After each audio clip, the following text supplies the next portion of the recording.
Hey yogis, today's alignment video is going to be all about the breath. If you come to class at Portland Power Yoga, you know that we teach synchronized vinyasa yoga, which means that you match your movement to your breath, and then you match your movement and your breath to everybody else in the room, hence the name. The way that we breathe has some different elements to it that make a lot of sense based on the class that we teach.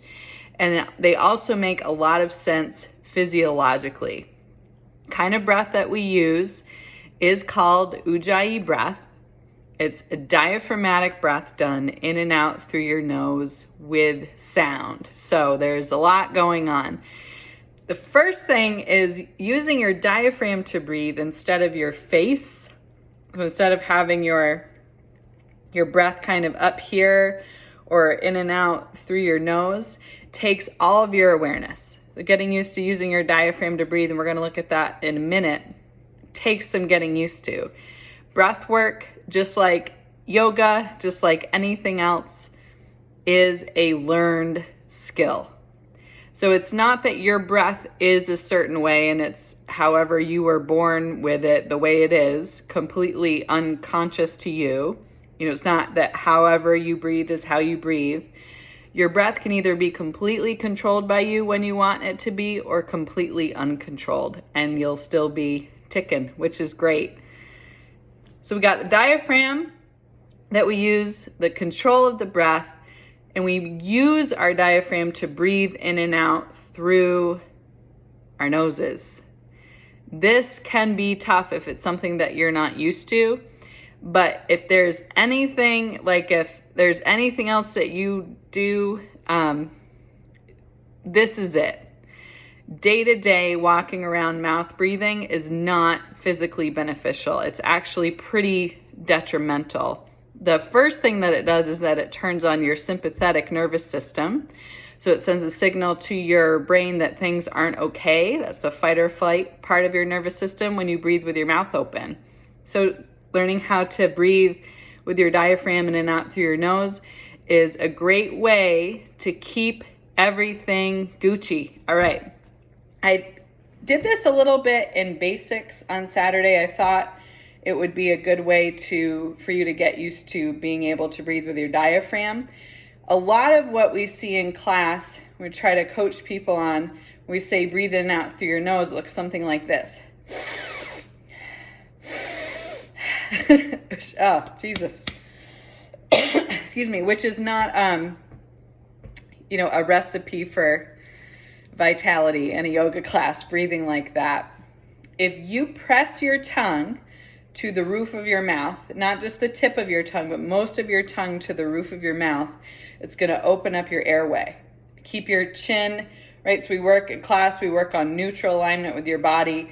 If your head is just resting on the top of your spine, your chin is parallel and you're not pulling back on your neck, that's also going to keep your airway open. So it's a straight shot from your nose all the way down to your lungs. The Ujjayi sound is made by kind of dragging the air across the back of your throat. It's such a felt sensation. We try to think of all the different ways that we can to describe it to you. It's one of those things that if you match what you hear in the room with the sound and have that sensation of dragging the air across the back of your throat, kind of like you're fogging up a mirror, it'll start to come to you. But that part of the breath, I think, is the thing that takes the longest because it's such a felt sensation. If you want to try this at home or at work or wherever you are, bring one hand to the top of your chest here. I'm going to place it over my sternum. I'm going to bring your other hand to your rib cage. With your diaphragm, pull the air down, kind of like you were filling a glass of water. So you fill, when you pull water into the glass, like you're pulling air down, it'll fill from the bottom up. To ensure that you're using your diaphragm and not just lifting your chest up and down to breathe, that's where your rib cage comes in. So if you pull the air down and expand your rib cage by pushing into your hand to expand your rib cage, Keep doing that, and then this hand on your chest stays steady so that you know that you're not moving your chest. So look a little bit something like this.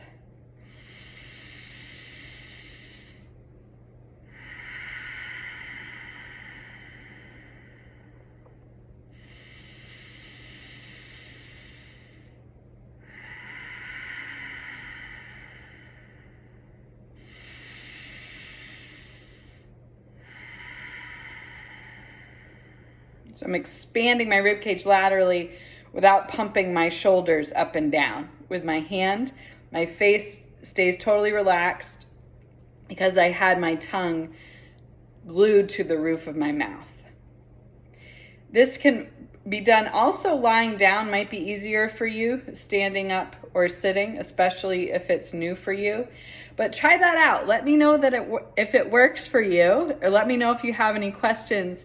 And also for the rest of the day and tonight when you're going to sleep, press your tongue to the roof of your mouth so that you can, oh, the sun's coming in, so that you can breathe with your mouth closed and get more used to breathing in and out through your nose.